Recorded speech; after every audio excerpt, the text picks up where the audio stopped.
Deborah, this morning we're going to talk about leveraging the mind of a leader. Good morning. Great topic, Moreno. You know what? It's in terms of marketing, it is the mindset piece for anybody that's leading a business, small or large, absolutely critical. It's the control center that we have up here, which regulates and directs everything. And if that is misaligned or is misfunctioning, misfiring, then it's a catastrophe. Then we have continuous accidents. So it's very important to keep it in tune, running smoothly, and have all the parts working well together. More easily said than done. Yes, true. Absolutely true. So let's get right into it, Moreno. Yes, here we are. Understanding how to leverage our mindsets to excel as leaders requires us to adopt many mental shifts, obviously, dozens, hundreds. However, today, this morning, we're going to focus on 10, which we think are most salient. The first one would be this one. It shows to build high momentum that will make others want to be part of our success. It shows that we're serious, have direction, that we're good at it, that we are a people's person, and can make other people successful as well. I Deborah. would I would agree. Those are that aspect of building that high momentum comes from real focus and real passion about what it is that you're doing, and it shows the high momentum comes from real energy. So it's physical energy, it's mental energy of being able to sustain that momentum as well. That is really important in business, and of course the whole aspect of pulling people in, drawing them in to what it is that you have in mind, your vision, and as a team be able to move forward with that. Really important. Yes, the operative word there is energy, physical and mental energy. And it's so important because it's contagious. If there's no energy, then there is nothing. True.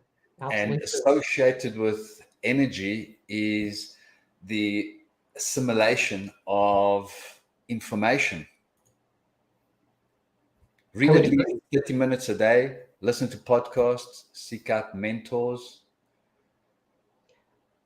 I would think that mindset piece of always wanting to learn and to develop yourself is the key to a really good leader. There are many leaders out there that believe, and I've run into a few of them. They go, "I'm not interested in learning and developing myself. I've got everything that I've got. I've learned everything that I'm going to learn. Now I'm just going to work with my team." But I'm thinking we're missing out a huge piece of optimizing the growth of an organization when the leader is setting the example of growing and learning. Yes, the world is rapidly changing, and we cannot afford to waste time or make mistakes that cost us dearly. And one way to avoid that is to be knowledgeable. And especially important is to have mentors, people to guide us. Many decades ago, we had the privilege of having enough time to learn from other people's mistakes. Now things are changing too rapidly. We can't afford to make any mistakes, never mind learn from other people's mistakes. Therefore, we need somebody to guide us, a mentor. Yeah, the mentor, the mastermind process, leveraging team. That here's the thing: no matter how much you read and how much you learn, you're never going to know it all.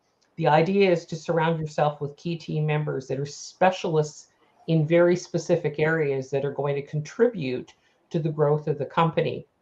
And you're leveraging that knowledge as well. That is really important that we need to keep those things in mind.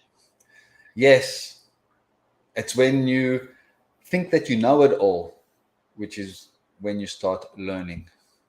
Yeah, the key to, you mentioned something else about the whole aspect of the mistakes, Moreno, and this is about not being afraid to make the mistakes, because we learn a great deal from those mistakes. And it is important that we have that mindset of where's the gift and opportunity, where's the learning, where's the lesson within that mistake.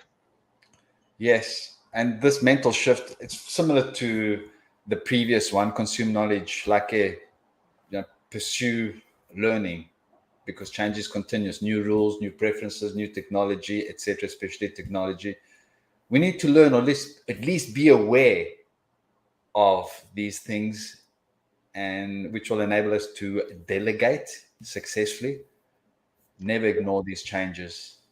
I loved what you're saying there about consuming the knowledge like air. So it's like breathing and it's a habit. So what comes to mind is, of course, that concept of being a lifelong learner, which I Yes. believe is really important in the business world, because as you said, everything is evolving and changing very rapidly and quickly and consistently. It is so easy and quick to be left behind. True. Avoid decision fatigue, the fourth mental shift. The mind wears out like the body. When we make too many decisions, we get mentally exhausted. Does that happen to you, Deborah? Yeah, actually, it has happened to me, not only in business, it happened to me in previous careers. My husband's also experienced it. When you are in a career, in a profession, or in a business that requires a massive amount of decisions, one right after another.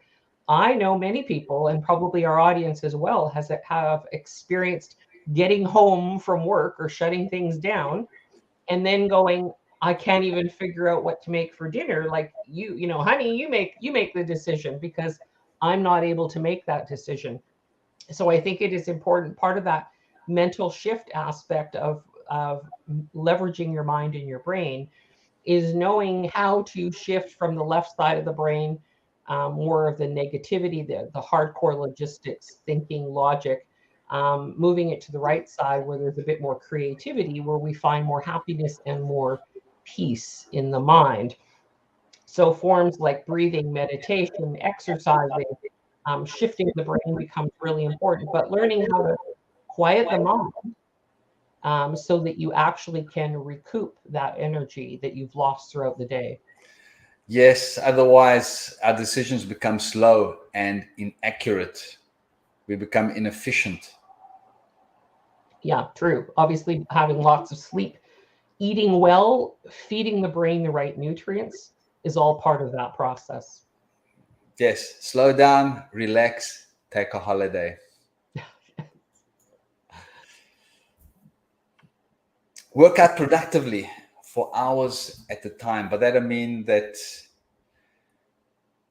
we need to stay focused, because the ability to work for extended periods of time while being focused is the difference between being average and having great success.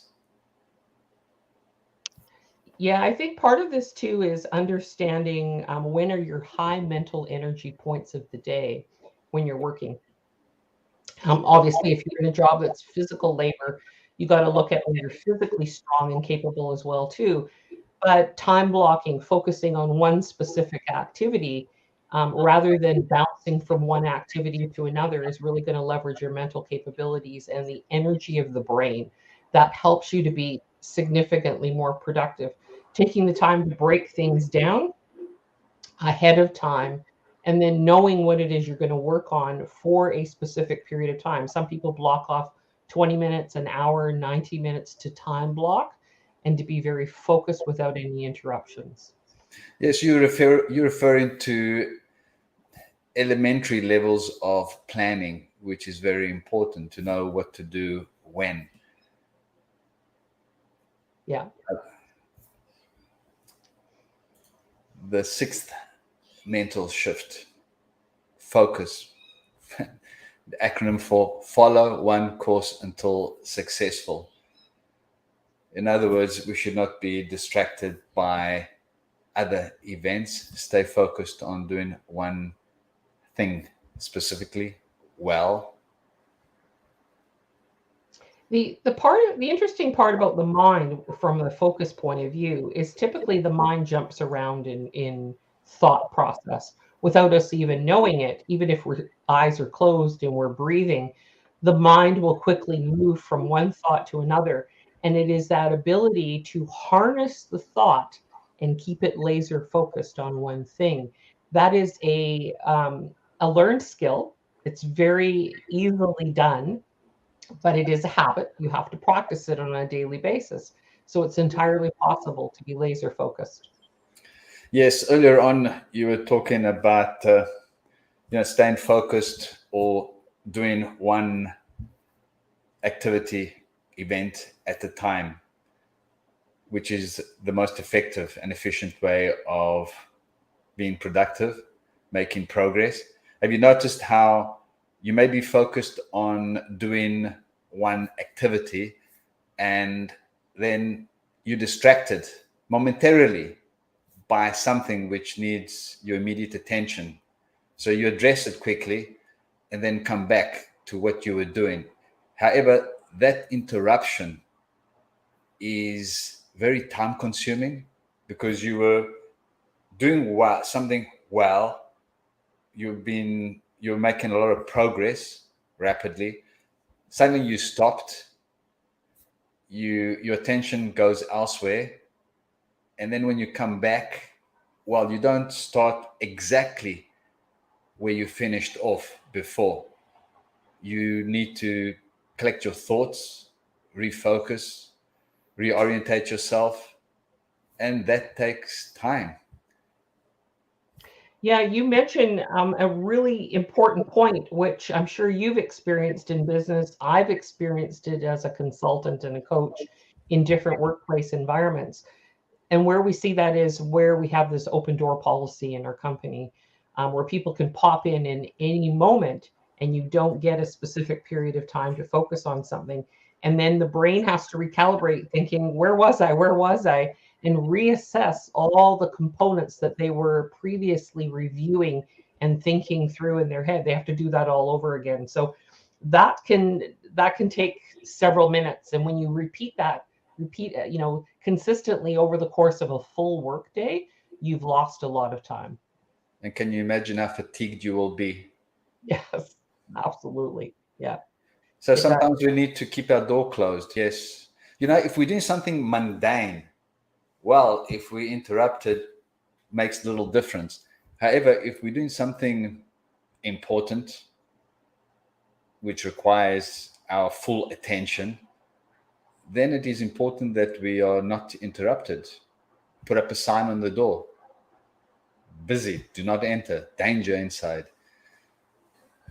Yeah, that often becomes part of a corporate culture too, to define what specific tasks you're working on and really trying to assess how long is it going to take for you to complete a component of that project or task. And sometimes we need a lengthier period of time. And an example of this, if you have an engineering background, I worked with Halsall Engineering in North Vancouver in British Columbia, and we determined that the engineers needed about 45 to 50 minutes of uninterrupted time to work through very complicated concepts and materials and knowledge to actually make progress. So we set that up, and that office actually outperformed all the other offices across the country. Yes. And related to that, if we want to fast track our skills, we need to be constantly aware of potential distractions so that we can avoid them.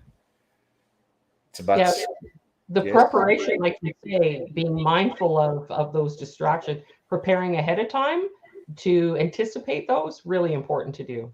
Yes, that's right. We need to be aware when our minds are beginning to wander. These distractions may not be actual physical distractions from external distraction. They may be internal distractions where our minds begin to wander. Our minds cannot remain completely focused all the time. There does come a time, I guess, when fatigue sets in, that our minds start to wander, and we need to be aware of these times so that we stop and take a break, for example. Agreed. Absolutely. The eighth mental shift analyze daily activities and find ways to improve what we do daily so as to be efficient and effective. You know, the key is how do we really leverage our time and leverage our energy. So of course that really speaks to this eighth mental shift of looking at everything that we want to do, looking at the required tasks and what is important, what is urgent, prioritizing what needs to be done. But again, that mindset of always wanting to improve, how can I do this better and more efficiently and more effectively, maybe with less steps without compromising the quality. That is something that we need to be aware of all of the time in the back of our minds, how to improve the way we do things. It's something that we need to be conscious of all the time, I imagine. Do you think that that adds to fatigue? You know, I think it does. What I noticed actually for myself, as well as some of the clients that I'm working with, is they're trying to leverage different pieces of software and technology to get them to speak to each other. Where the fatigue comes in is where they don't have the strength in knowing what pieces of technology to work with and how to get them to talk to each other. So then they have to bring in an expert to help them with that process. But I think of, here's the thing, and you probably experienced this as well.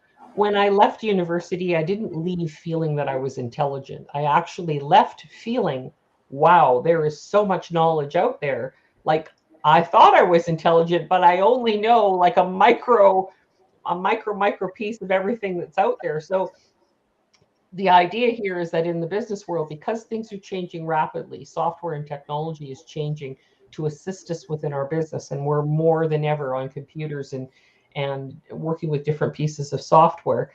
That is an important part that creates a lot of the fear and the anxiety in a lot of business owners. Here, we need to be aware of the silver bullet, not to chase the next shiny object. Well, really, the silver bullet refers to instant solutions, which don't exist. You're right, they don't exist. And as for the shiny objects, that is a real danger because there are so many new things being thrown our way. And many people are afraid of losing out on the latest and being left behind. Yeah, the FOMO, fear of missing out. Absolutely Yes. true. It's important to find that set handful of things that we really need and that work, and forget about the rest. We really don't need all those things that are out there. And often what we have is good enough. We don't need constant improvement of those. Yes, we need to update them up. For example, I use Windows, and when there's an update, an upgrade, it gets automatically installed, and that is important so that other applications work properly. Yeah, a lot of times what we're doing is we're also talking about systems and processes and refining those. So often they're not really refined well before we want to jump to another piece of software. So I think what it is cleaning things up, processes and systems, getting them to work optimally, and then look at what can actually improve the time and efficiency of that process. Yes, we must not forget to KISS. Keep it simple, stupid. Yes. The ninth mental shift: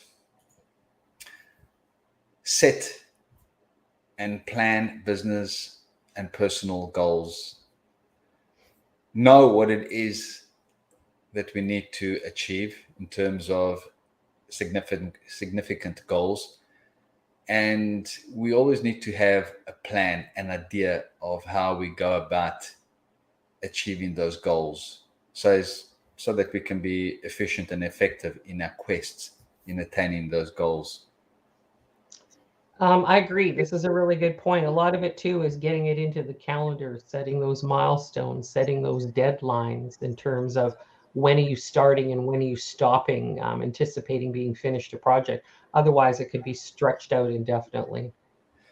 Actually, that's a very good point, that we need to have goals defined in terms of exactly that, in terms of tangible ways, and also time. Because if we don't set a deadline, then, as you say, things can continue forever. Also, we need to keep things simple, because we can become overwhelmed so easily. There is so much stuff out there, and it is really impossible to track it all and use it effectively and efficiently. It's just simply overwhelming. I know it's difficult to cut down and work with a manageable set because of this FOMO thing that is always in our heads. Life is complicated. It is. I think of a concept that really comes to mind here, that works well with setting and planning the business goals and personal goals, is understanding what your priorities are, your values and your priorities, and then having discernment. Because those priorities, as you move through progressing those goals, they're going to be changing. So you need to reassess those priorities on a regular basis. You have to have discernment. All these mental shifts that we've covered up to now, we may or may not understand them. If we do understand them and do nothing about them, then they're all a waste of time. They need to be followed up with taking action, doing something about them. Yeah, the implementation, the action piece is where a lot of people forget. They can get caught up in the planning and naturally not moving forward in tangible action. So I like this point. Very important. And all this that we've been talking about, Deborah, has been associated with being a better leader, an effective leader that can bring about change.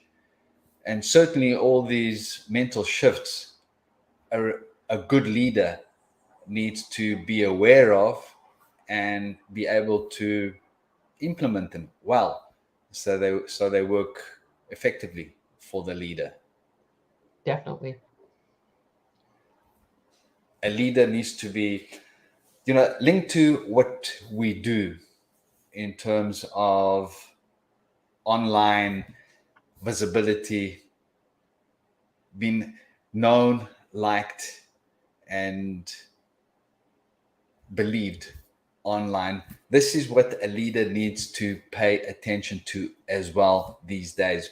We're all familiar with offline leadership, those qualities. And online, there is a correlation that there are similar qualities online for a leader to be effective. First of all, to be a leader, you need to be visible. To be a leader, you need to be liked. Okay, some people will argue that, but certainly respected.